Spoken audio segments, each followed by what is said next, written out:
we're going to build a simple Zoho relational database. We've already started the Zoho application. We're already in the Zoho account. And you can see we already have two applications built, one for asset management, one for medical office management. We're going to create a brand new application for project management.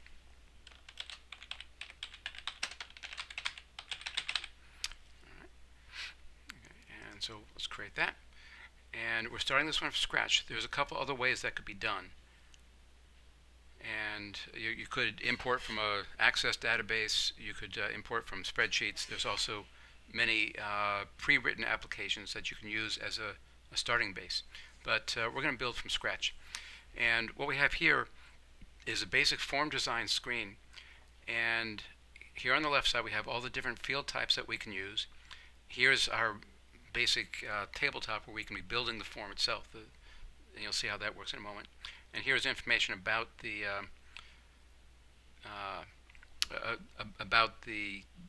form that we're building with, and you'll see in a moment the actual fields. We're going to start with a list of employees.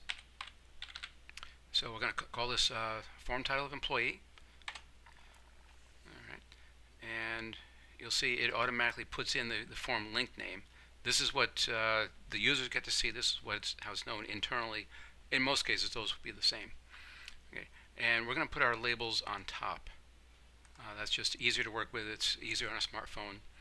All right. So, so we're going to start off by dragging a single line text field onto our form. And we're going to call that name. Now, if this was a full application, we'd have one field for first name, one for last name, maybe another one for title. But we're going to keep it fairly simple. So we're going to start with the name, and that is going to be a mandatory field. We will allow duplicates because you could have two employees with the same name. All right. Now we're going to drag a email, and the only difference between an email field and a name field is the email field requires it to be in an email format. It has to have an @ sign, has to have a period, those sort of things. We're going to make that mandatory as well, and we won't allow duplicate emails. Two employees could have the same name, but you don't want two employees having the same email address. Okay. Now also I want to change the field size. I think medium just looks a little bit better, it gives more room. And I'll do the same for the name field. All right. Okay. Now we're also going to use a date field because we want to keep track of the hire date.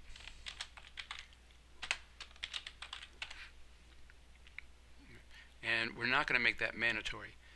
You don't want to force someone to enter information if they don't have it. The person who's filling in this form may not have the hire date of this employee. They would have to either stop what they're doing, contact the personnel department to get the hire date, or make up a date which would guaranteed be wrong. So we don't want to make that a required field. It can be filled in at a later time. We do want to include a status.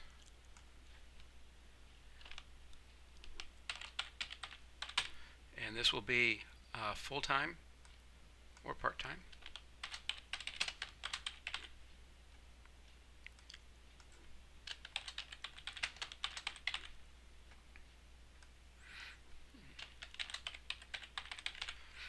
Okay. Now, one nice thing is we can spread these horizontal, so I've got them going across that way. If we click on this button here next to one of these, it would become the default, and every time the form was started, it would automatically choose what we had set there. We're not going to do that because it's just an unknown.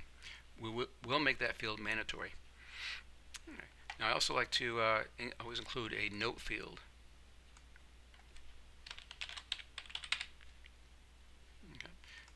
And I'm going to make that medium as well, and I'll make it a little narrower, so I'll make that 75. Okay.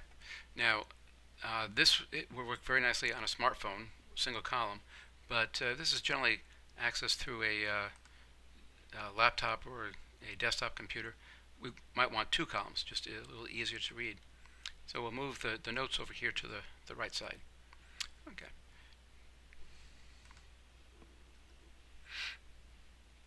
All right. So let's enter the information.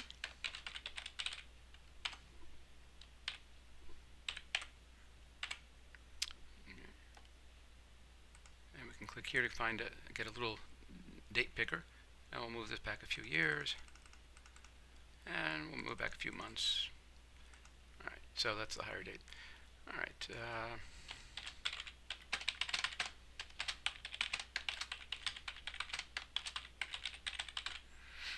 Okay, and let me submit that. And we get an error message, and that's because our status field is required and we didn't put any value in it. So we'll do that, and I'll submit. Okay, and let's add in another employee, just cause, and we'll call this JS.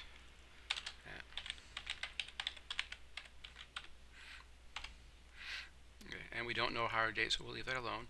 And John is a part-timer.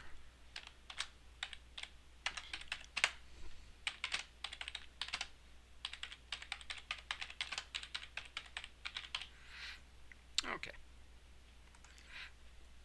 Okay, so that's the information on the employee. And you can see over here, Zoho automatically built a report based on our form. So here you can see it has the information that we've entered. And we can sort this by name. And the asterisk tells us that changes were made. We're going to save those changes. Okay. All right, now there's another video on dealing with reports and such, so I'm not going to cover all the wonderful things you can do here. Let me go back to edit the application. Okay, and I'm going to go back to our form builder. And really I want to have the status above the hire date. It just makes a little more sense. So we'll just drag it right there. All right, so now we've got our list of employees. Let's go build a new form for projects.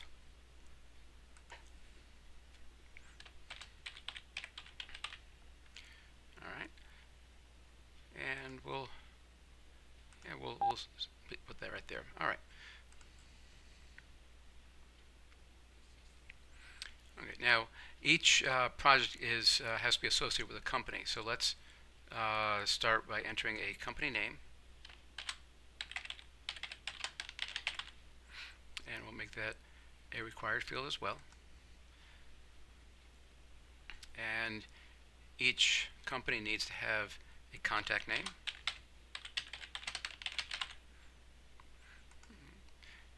And we also need a company email.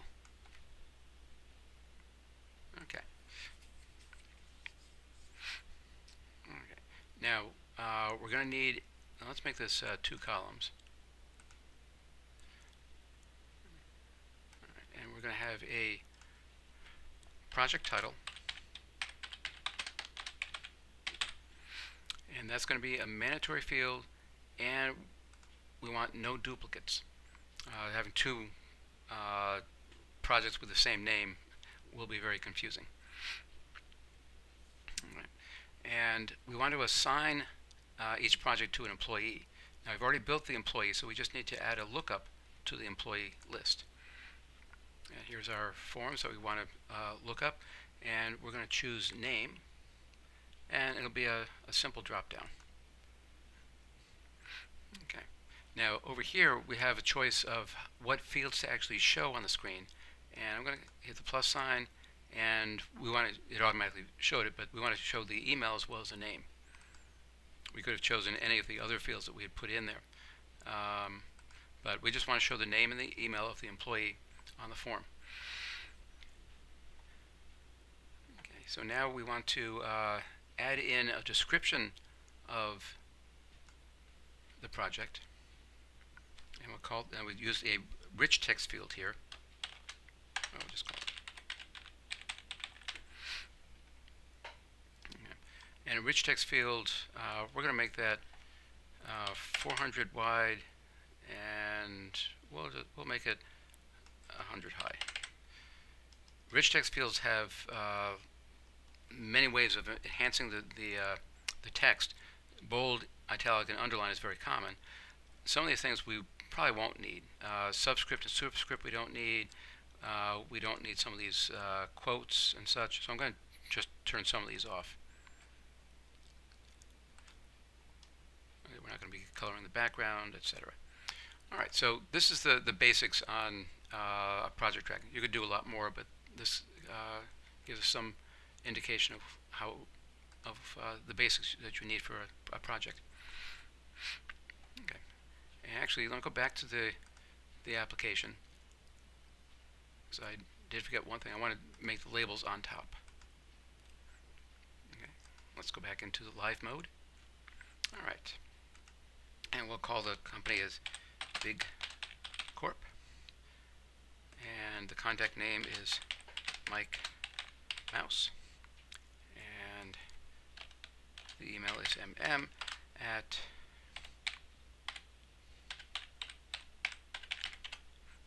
okay, and we'll just call this first project. Okay, and here's our list of employees. And we'll just, if we type a few letters right here, it would limit the list to whatever matched those letters. So if I type H, nothing happens because H is in both. But if I type HE, only Herb Wexler. Now, with 2 employees, it doesn't help all that much. But if we had 100 employees, it makes it very easy to find the employees. Okay, and this is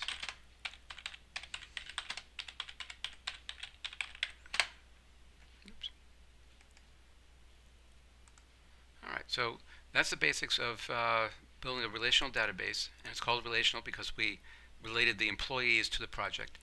And if we come to our project report, you can see here's our project with all the details.